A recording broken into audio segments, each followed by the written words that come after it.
felicidad, mi amigo, empieza con fe. Se llama Jesús y es el Verbo encarnado, la salvación y la seguridad de salvación.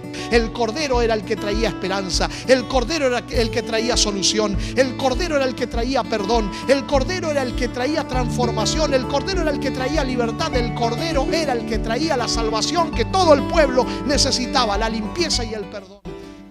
Quiero mencionarles que en algún momento pensaba quizá compartir otro mensaje esta mañana cuando planeamos estar aquí hace un tiempo atrás.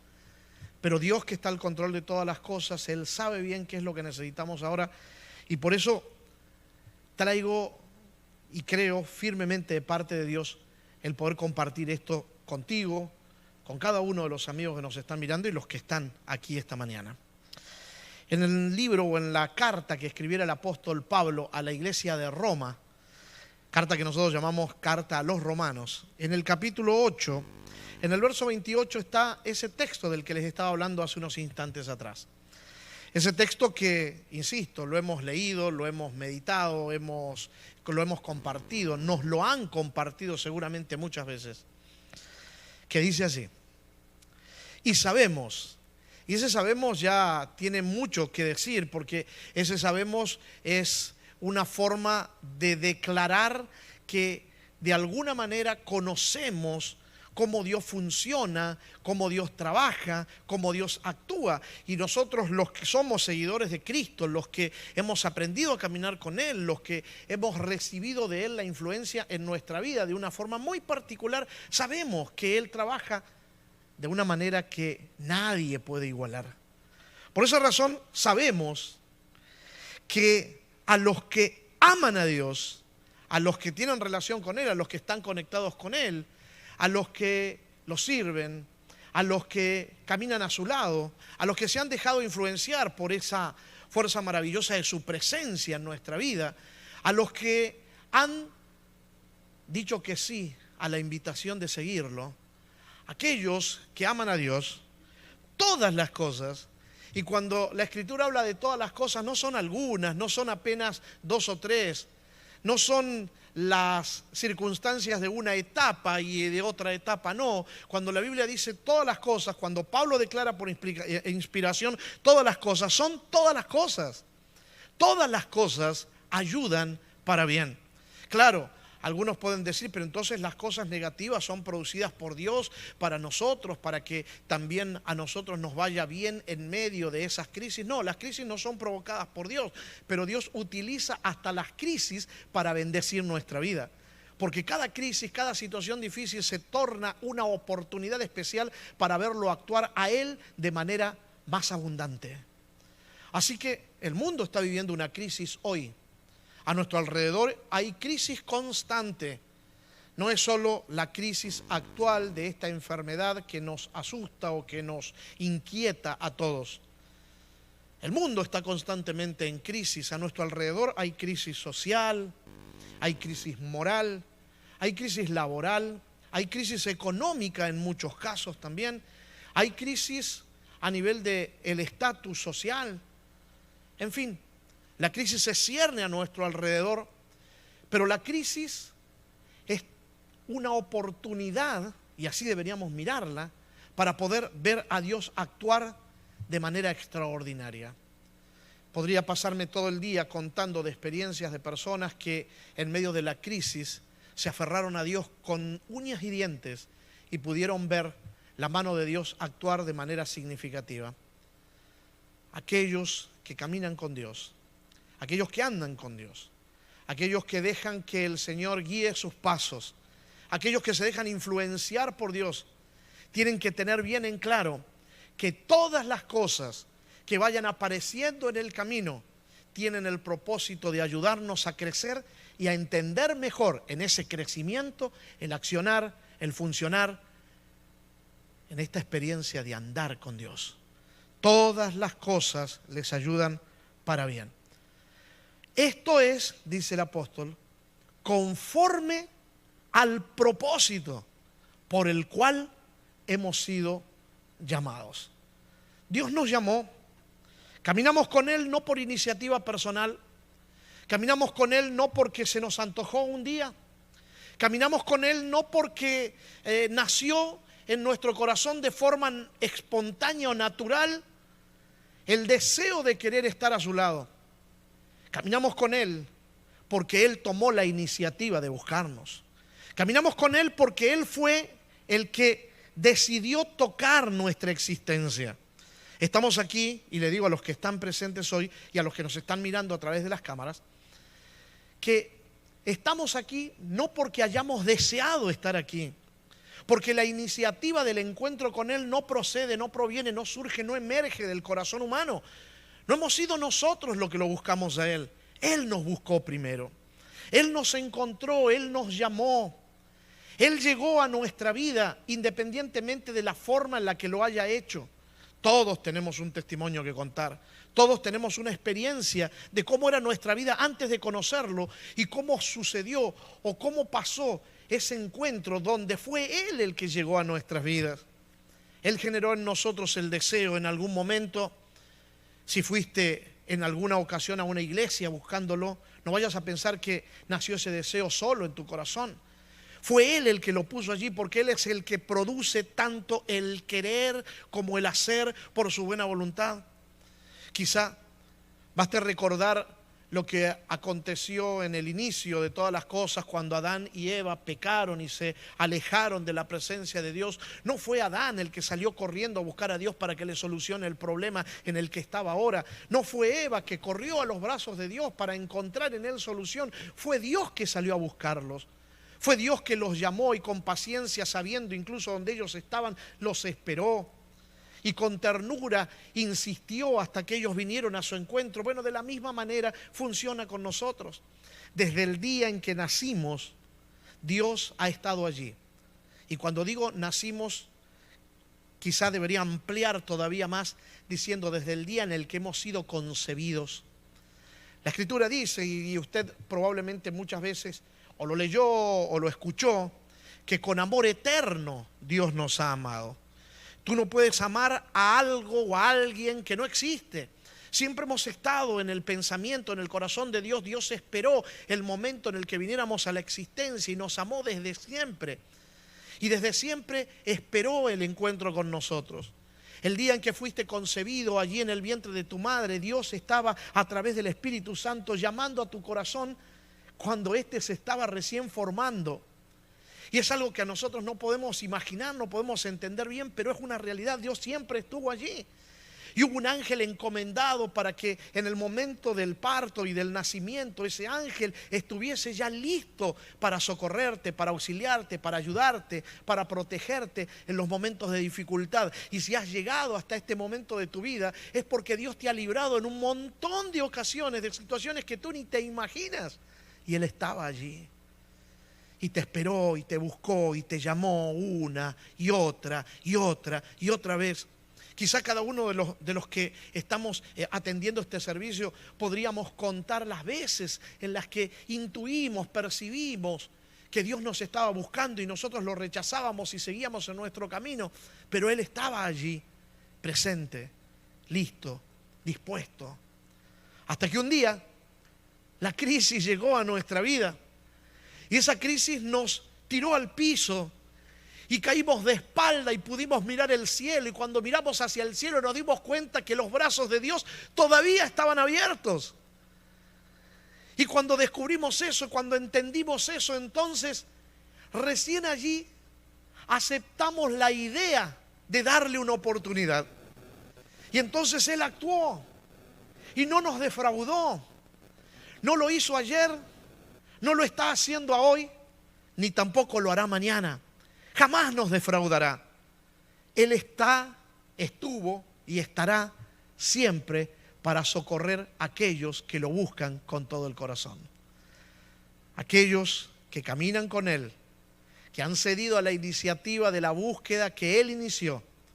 Todas las cosas, todas, les ayudan para bien. Las crisis son una oportunidad para poder verlo a Él actuar de manera significativa. Me remito a 3 experiencias rápidas en las que esto se ve de forma clara y contundente. La primera, la de un pescador llamado Simón, que después del encuentro con el Señor Jesús deja de llamarse Simón para convertirse en Pedro, una piedra pulida en las manos de aquel ser que es capaz de pulir cualquier experiencia. Y este hombre, después de la crucifixión de Jesús, después de su ascensión, después del derramamiento del Espíritu Santo, cuando entiende su propósito, porque insisto, todas las cosas ayudan a bien conforme al propósito por el cual hemos sido llamados. Dios tiene un propósito. Él no nos llamó porque sí, nos buscó, nos llamó y tiene y nos entrega un propósito de vida. Y descubrir ese propósito es descubrir la razón de nuestra existencia. Si todavía no has descubierto el propósito por el cual Dios te llamó, entonces búscalo, pregúntale, indaga con Él. Concéntrate en tu experiencia con Él, buscándolo de todo corazón para que Él te revele el propósito por el cual Él te llamó. Quizá el Señor te llamó para que seas parte de un ministerio. Quizá Él te llamó para convertirte en un enlace entre las personas de tu comunidad y Él. Quizá Él te llamó para que seas un instrumento de bendición en diferentes ramas de la vida. Tú tienes que encontrar cuál es el propósito por el cual el Señor te ha llamado. Ahora, una vez que entiendes eso y que has descubierto el propósito por el cual Dios te llamó, primero entender que Dios te llamó. El llamado de Dios es inclusivo, no es exclusivo, no es para algunos y otros. No, a todos los que hemos estado o estamos caminando con Dios es porque Él nos llamó. Así que hay seguridad de eso.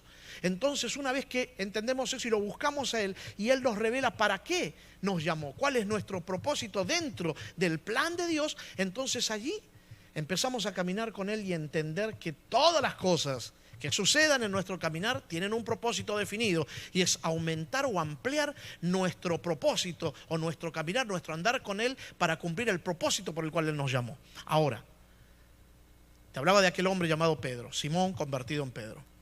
Pedro, después del día del Pentecostés y de haber recibido el Espíritu Santo y haber entendido bien su propósito, que era el de compartir a Cristo con la gente, es tomado prisionero.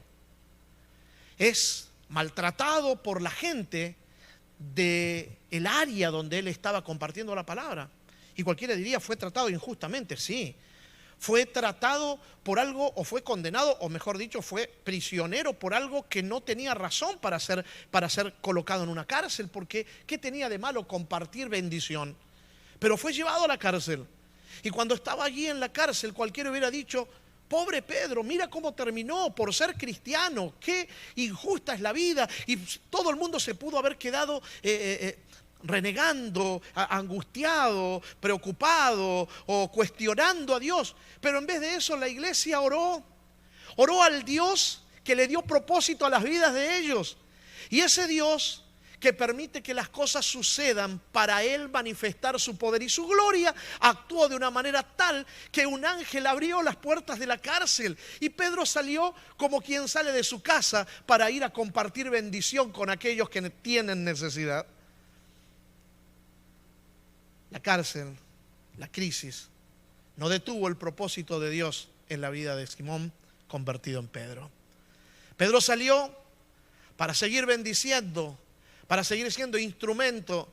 Y si primero habían sido 3,000 los que escucharon su palabra, ahora que él entendió el propósito de Dios para su vida, y ahora que la crisis no lo detuvo porque confió en Dios y Dios lo levantó para que siga predicando, serían 5,000 los que escucharían la palabra. Y la oportunidad de Dios es tan especial que hace o nos lleva a niveles superiores de bendición con el fin de que su nombre sea glorificado. La segunda experiencia es la de otro amigo llamado Saulo, quien también en el encuentro con Jesús deja de ser Saulo para convertirse en Pablo, el pequeño, el humilde.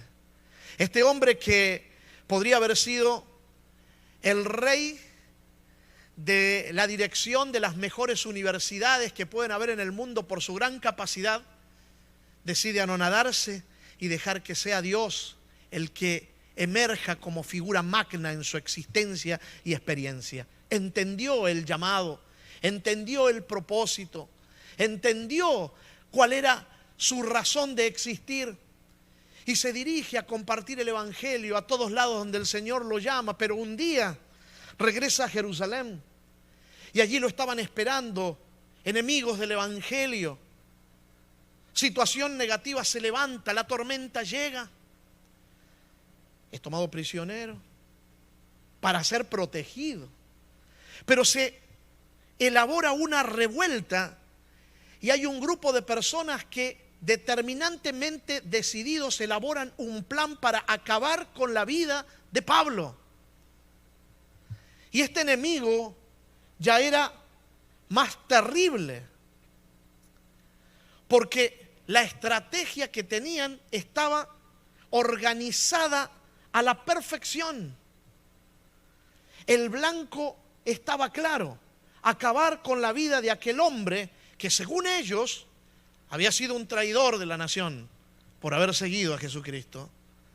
Y cuando todo está listo, aparece alguien que no tiene nada que ver con Dios, alguien que no está conectado directamente con Dios, porque Dios se vale de todas las cosas que están a nuestro alrededor para cumplir su propósito en nuestra vida, porque para Dios las crisis son una oportunidad para Él manifestar su poder. Y entonces aquel centurión de la Guardia Romana llega para destruir todos aquellos planes, para salvar a este hombre que está en las manos de Dios, cumpliendo el propósito de Dios.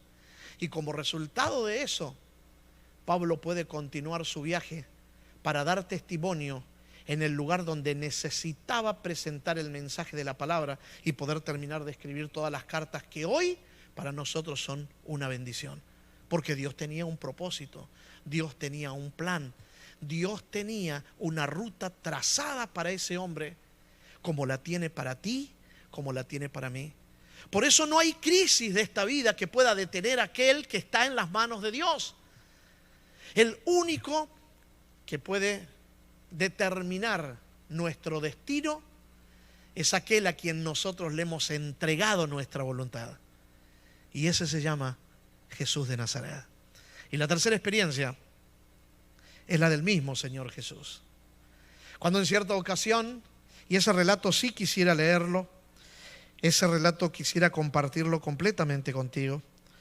Y si quieres acompañarme, y los que están aquí también quieren hacerlo, los invito a que busquen en el Evangelio según San Marcos, en el capítulo 4. Al final del capítulo, desde los versos 35 en adelante, encontramos el siguiente relato. Dice Marcos, el evangelista, quizá puedas investigar un poco mejor, pero los teólogos más avesados, los más conocedores de la Escritura, dicen que este evangelio lleva el nombre de Marcos porque Marcos lo escribió con puño y letra, pero que en realidad quien vivió las experiencias contadas por Marcos fue el maestro de Marcos. Y este fue Pedro, aquel del que hablábamos hace unos instantes atrás. Es interesante que Pedro percibe o vive esta experiencia, se la relata a Marcos y Marcos la cuenta así. Aquel día, al anochecer o al atardecer, Jesús les dijo: pasemos al otro lado. Y después de despedir a la multitud, le recibieron en la barca tal como estaba. Otras versiones dicen, lo tomaron como estaba y lo subieron a la barca. Y había con ellos otras barcas. Entonces se levantó una gran tempestad de viento que arrojaba las olas a la barca, de modo que ya la barca se anegaba, se hundía por la cantidad de agua que entraba. Y él estaba en la popa, durmiendo sobre el cabezal. Y le despertaron diciendo: Maestro, ¿no te importa que perecemos? ¿No tienes cuidado que vamos a morir? Y despertándose reprendió al viento y dijo al mar: calla, enmudece. Y el viento cesó y se hizo grande bonanza, grande paz. Y les dijo: ¿por qué estáis así? Miedosos, amedrentados, angustiados, preocupados. ¿Todavía no tenéis fe? Y ellos temieron, se asombraron, se maravillaron con gran temor y decían el uno al otro comentando: ¿quién es este que aún el viento y el mar le obedecen? Mira la escena. Jesús acaba de alimentar a una multitud. Después de allí pasaron ciertas situaciones que Él decide, por voluntad determinante y firme, que sus discípulos y Él habrán de celebrar una travesía marina. Se montan en la barca por pedido expreso de Él y nunca fue tan firme como en aquella ocasión. No hay para discutir. Es momento de obedecer. Suban a la barca. Y ellos se subieron. Incluso cuando Él se sube, ellos lo acomodan, ellos le dicen dónde Él se tiene que sentar, porque de alguna manera ellos se sentían que eran los artífices de su propia experiencia. Lo tomaron como estaba, como se toma una cosa, como se toma algo, como si Jesús fuera algo, como si Jesús fuera una cosa dentro de todas las cosas que podemos tener en la vida. Pero ellos ese día tendrían que descubrir que Jesús era y que fuera de Él no había nada más. Ese día tendría que marcarse a fuego, o esa tarde o esa noche tendría que marcarse a fuego en ellos la realidad de que ellos sin Jesús no eran nada, que Jesús es el único que le da sentido verdadero a nuestra existencia, que sin Jesús nuestra existencia no tiene ni sentido ni significado, y ese día ellos lo habrían de descubrir. Se subieron a la barca por pedido de Él y cuando estaban en plena travesía, mientras ellos discutían, tratando de descubrir quién sería el mayor en el reino de los cielos, se levantó una tempestad enorme, una tormenta, un huracán. No sé qué categoría sería, no sé qué nombre le pondrían, pero ese huracán se levantó contra la embarcación y levantaba las olas y estas golpeaban la embarcación y echaban un montonazo de agua adentro. La barca no era tan grande. Todas las posibilidades les decía a ellos que habrían de morir. No había guardia costera que los socorriera, no había helicóptero que les hiciese bajar una escalera para que ellos pudiesen estar a salvo en medio de la tormenta. Pero como ellos eran grandes pescadores, pensaron que solo podrían resolver el problema, y me los puedo imaginar organizándose y tratando de hacer todo lo que humanamente posible se puede hacer para tratar de no perecer en medio de aquella travesía nocturna marítima. Y están sacando agua con cubos y están agarrando los remos y están buscando la orientación de las velas de acuerdo al viento para poder llegar a un lugar donde sentirse seguro, pero están en medio de la travesía y no pueden contra el mar, y la crisis es honda y las olas son altas y la oscuridad es intensa y apenas se pueden escuchar las voces pero no se pueden ver, y alguien dice: olvídense de los remos, dejen las velas, saquemos el agua porque nos estamos hundiendo. Y uno intenta y el otro trata, pero nada podían contra aquella tempestad. Parece que el cielo, parece que la noche que los inundaba y envolvía era apenas el reflejo del corazón de estos hombres que todavía no habían entendido que el propósito de nuestra existencia es estar con Cristo y dejar que Él sea quien guíe nuestros pasos, porque aún estando al lado de Cristo se puede estar lejos de Él en el sentido físico, como pasó con ellos. Y esto puede tener una enseñanza especial para aquellos que somos miembros de una iglesia y pensar que por el simple hecho de ser parte de una congregación estamos caminando realmente con Dios. Porque la triste realidad nos ha demostrado y nos ha enseñado que podemos ser parte de una congregación religiosa, ser parte de una iglesia, incluso ser parte del liderazgo de esa iglesia, estar trabajando para Dios, estar trabajando para las cosas de la iglesia y estar totalmente desconectados con Dios y pensar que somos nosotros los artífices que estamos dirigiendo o estamos guiando o estamos llevando adelante la obra de Dios, cuando esta es, insisto, la obra de Dios. Y es Él el que debe tener el control. Y es Él el que debe dirigir nuestras vidas, no nosotros a Él, porque a fin de cuentas Dios no nos necesita a nosotros, es al revés, somos nosotros los que necesitamos de Dios. La obra de Dios no nos necesita a nosotros, nosotros necesitamos la obra de Dios, porque mientras estamos en la experiencia de caminar con Él, vemos a Él cómo actúa, y cuando lo vemos a Él actuar, vemos su gloria, y al ver su gloria somos transformados, y nuestra experiencia cobra sentido y significado cuando Él tiene el control. Él está en la barca durmiendo y ellos están luchando solos contra la tormenta, aun cuando Él está ahí, y no se dan cuenta y se olvidaron porque el corazón de ellos estaba desconectado a pesar de estar al lado. Eran parte de la iglesia, escuchaban el mensaje, pero estaban desconectados con Dios. Ojalá que eso a ti no te pase, y mucho menos hoy. Hoy es el día de conectarte con Él si estás desconectado. Hoy es el día de dejar que Él tome el control si todavía has pretendido tenerlo tú. Hoy es el día de encontrar en Él el propósito de tu existencia, porque todas las cosas ayudan para bien a los que están con Él conforme al propósito por el cual han sido llamados. Mientras ellos están luchando contra la tormenta, un rayo ilumina la barca. El rayo viene del cielo. Siempre hay una oportunidad de Dios para que entendamos que Él está allí, presto a actuar, solo esperando que le demos la oportunidad. Y cuando ellos logran verse y ver la escena, encuentran que Jesús está durmiendo. ¿Cómo se puede dormir en medio de una tempestad? Pues el hombre estaba muy cansado, sí. Pero más que el cansancio físico, quizá él estaba reposando en los brazos del Padre con la seguridad de que no habría nada que detuviese el propósito de Dios en su vida. Él tenía que morir, pero no en una tormenta. Él tenía que morir en una cruz para salvar a la humanidad y resucitar al tercer día para asegurarnos esa salvación bendita.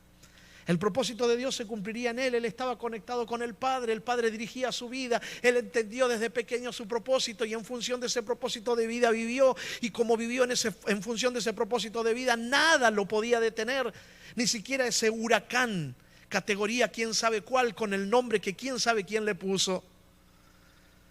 Y luchando, los discípulos en medio de la tormenta abren los ojos y lo ven. Y alguien se acerca y le dice: Maestro, ¿no tienes cuidado? ¿Quién más que Él para tener cuidado de nuestra vida? ¿Quién más que Él para tomar el control de nuestra existencia? Cuando Él recibió las palabras "no tienes cuidado", seguramente pensó: no, parece que el que no tiene cuidado eres tú, porque estás tratando de manejar tu vida solito. Déjame a mí, te voy a demostrar cuánto cuidado tengo. Tengo más cuidado que cualquiera que te pueda dirigir. Tengo más opciones para ti que las que puedas encontrar en donde te guste o se te antoje buscar. Dale la oportunidad y vas a ver cómo Él te demuestra que Él tiene más que cuidado para ofrecerte. No tienes cuidado, que perecemos, vamos a morir. Jesús los mira y les dice: ¿qué pasa? ¿Todavía no entendieron el propósito de su existencia? Que cuando están en mis manos, que cuando siguen el propósito por el cual yo los llamé, no hay nada ni nadie que los pueda detener. No hay huracán que detenga tu existencia. No hay enfermedad que pare el propósito de Dios para tu vida. No existe un coronavirus que te detenga, ni detenga a aquel a quien Dios ha determinado que hará lo que Él espera que Él haga para cumplir el propósito que Él ya tiene listo y preparado para que tú puedas cumplir. Por eso no tienes nada que temer. No necesitas dejarte llevar por el miedo colectivo que aprisiona el corazón de las multitudes y que los hacen actuar y reaccionar en base a ese miedo, cuando el que está al control es aquel que con su amor echa fuera el temor. Confía, Él está al control. Aquel día, o aquella noche, o aquella madrugada, Él se levantó y les dijo: ¿no tienen fe? Eso es equivalente a decir: ¿no han entendido el propósito?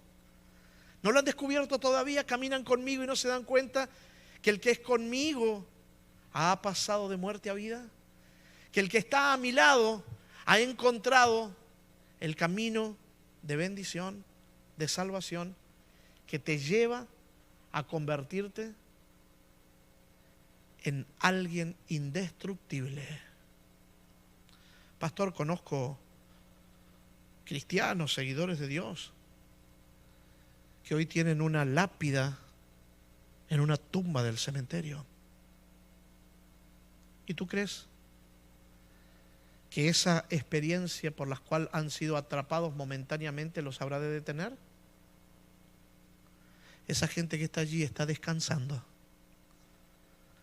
hasta dentro de poco tiempo, cuando el Señor descienda a esta tierra por segunda vez y los vuelva a llamar levantándolos con un cuerpo transformados para continuar viviendo la experiencia de indestructibilidad que Él les entregó el día que los llamó y ellos cumplieron su propósito. Por lo tanto, dice el apóstol, ni la vida ni la muerte, ni ángeles, ni principados, ni potestades, ni lo presente ni lo porvenir, ni ninguna otra cosa creada. Nada, mi amigo, nada. Ahí está Jesús levantándose en medio de la tormenta. Los mira, les pregunta. Ellos no responden porque no tienen respuesta, no hay respuesta. Y Él entonces, sabiendo qué es lo que los atormenta, para calmar la ansiedad del corazón, levanta su mano y le dice al viento, calla, y al mar enmudece. Y se acabó la tormenta. La tormenta, la crisis terminó. Pero hay algo que aunque la crisis terminó, en ellos empezó. Y es la crisis que te lleva a tomar la decisión de reconocerlo a Él como el soberano, el Dios absoluto, que en sus manos están los destinos de todos los seres humanos. El tuyo también. Mira cómo sería el resultado de esta experiencia. Que ellos terminan de rodillas adorándolo. Las crisis son una oportunidad para ver el poder de Dios y el resultado será siempre el mismo. Al mirar el poder de Dios habremos de caer de rodillas para decir, ¿quién es este? ¿Acaso ellos no lo conocían? ¿No llevaban tiempo caminando con Él? ¿Acaso ellos no habían sido los que habían ido a su lado mientras Él hacía las obras milagrosas que realizó? ¿No sabían quién era Él? Pero siempre habrá oportunidad para descubrir un nuevo aspecto, una nueva dimensión de la grandeza, de la soberanía, del poder, de la majestad de ese Cristo que está sentado en el trono al control de toda la historia humana. De rodillas cayeron preguntándose, ¿quién es este? ¿Quién es este? Que aún el viento y el mar le obedecen. ¿Ya te diste cuenta quién es Él? Yo estoy seguro, convencido, que esta crisis que nos azota nos dará a aquellos que estamos en sus manos de amor la oportunidad de poder descubrir en mayor profundidad quién es Él y quiénes somos nosotros. Él es Dios, Él está al control y no hay nada que temer, porque aquellos que aman a Dios, todas las cosas le ayudan para bien. Esto es conforme al propósito por el cual han sido llamados. Yo tenía 18 años, me estaba muriendo, producto de las propias malas decisiones tomadas por mí mismo en la adolescencia. Una vida disoluta, lejos de Dios, obviamente. Me llevaron a quedar postrado en una cama. Escuché al médico decirle a mi padre que mis días estaban contados. 18 años tenía. Es el tiempo cuando empezamos a vivir, pero mi existencia estaba terminando. Yo no tenía esperanza. No había nada que humanamente hablando los médicos pudiesen hacer. Mis días estaban literalmente contados. Alguien, cuando tenía 12 años, me había regalado un Nuevo Testamento que quedó olvidado en algunas de las repisas de mi casa, en algunas de los muebles con libros. Estoy seguro que desde ese lugar Dios gritaba, tratando de hacerme entender que era tiempo ya de buscarlo a Él. Porque Él hace tiempo que me estaba buscando a mí. Aquella crisis me llevó a mirar al cielo y preguntarme si existía una oportunidad fuera de todas las que yo había intentado construir y provocar por mí mismo. Y entonces me reencontré con ese Nuevo Testamento. Y en él me reencontré, o me encontré, o me dejé encontrar por ese Dios del que te estoy hablando. Y mirando allí en las páginas y entendiendo del amor de aquel que es soberano, le pregunté a Él: ¿será, Señor, que puede haber oportunidad para alguien que ha sido el artífice de su propia destrucción? ¿Para alguien que merece lo que le está pasando? Porque esta crisis que estoy viviendo, o que estaba viviendo en aquel momento, era el resultado de mis propias malas decisiones. Pero Dios, que es capaz de tomar lo que no es para que sea, aquel que es capaz de hacer que lo vil del mundo se convierta en una bendición, decidió tocar mi corazón y hacerme entender que Él siempre estuvo, está y continuará estando con los brazos abiertos. Que su propósito no cambia, que su deseo sigue siendo el mismo y que su poder intacto sigue estando a tu y a mi disposición.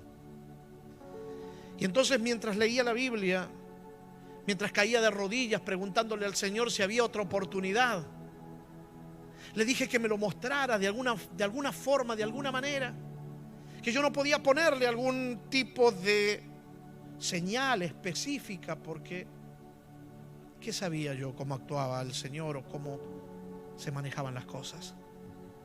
Pero sí le pedía que cuando Él actúe sea tan clara su actuar que yo no tenga dudas que era Él. 3 días después de mi oración llegó a mi casa un joven amigo que habíamos compartido en el mundo oscuro por donde transitábamos antes, con la Biblia en la mano. Me mira y me dice: sé que hace tiempo que estás enfermo, no he podido venir, pero algo me pasa en los últimos 3 días, no puedo dejar de pensar en ti. Cada vez que voy a orar, vienen los recuerdos a mi mente, me inundan y de tal manera me atrapan que ya no aguanto más. Y vine a verte porque tengo algo que decirte. Y yo dije: yo sé que tienes algo que decirme. Y él me dijo: sí, pero lo que yo tengo para decirte no es algo mío. Y yo dije: sí, yo sé que no es tuyo. Y él me dice: sí, pero no me malinterpretes, lo que tengo para decirte es de Dios. Y yo le dije: sí, yo sé que es de Dios. Y él entonces me dijo: como sé que es de Dios, voy a dejar que la Biblia lo haga. Y abrió su Biblia. Y cada texto que leyó y cada versículo que compartió conmigo reafirmaban en mí la idea de que hay un Dios de amor, de poder y de majestad que nos está llamando, que nos está buscando, porque Él tiene para nosotros un propósito de vida, y ese propósito nada ni nadie lo podrá destruir o quitar o desviar si estamos dispuestos a dejar que Él tome el control de nuestra existencia. Aquel día me entregué al Señor hace más de 30 años atrás, y este joven que debió haber muerto a los 18 años, hoy todavía a los 49, sigue contándole a todos los que puede que hay un Dios que cumple sus promesas, que hay un Dios que tiene poder extremo para sanar a los enfermos, como lo hizo en el pasado, para levantar a los paralíticos, para sanar las heridas, para secar las lágrimas, para transformar la peor de las experiencias, para unir a las familias que ya no tienen esperanza y para proteger de la enfermedad que sea a todo aquel que se pone bajo su sombra. Porque el que habita al abrigo del Altísimo, el que habita, no el que visita de tanto en vez, no, al que habita, al que está con Él, al que se deja envolver por Él, a la sombra. Para tener la mejor sombra tienes que estar pegado al árbol. Pégate a Jesús y la sombra de su presencia te cubrirá de tal manera que no tendrás nada, absolutamente nada que temer. Porque si Él es por ti, ¿quién contra ti? El que no escatimó a su propio Hijo, sino que lo entregó por ti, ¿cómo no te dará con Él todas las cosas? Por lo tanto, insisto, ni la vida, ni la muerte, ni ángeles, ni principados, ni potestades, ni ninguna otra cosa creada te podrá separar del propósito que Dios tiene para tu vida. El Cordero era el que traía solución, el Cordero era el que traía perdón, el Cordero era el que traía transformación, el Cordero era el que traía libertad, el Cordero era el que traía la salvación que todo el pueblo necesitaba, la limpieza y el perdón.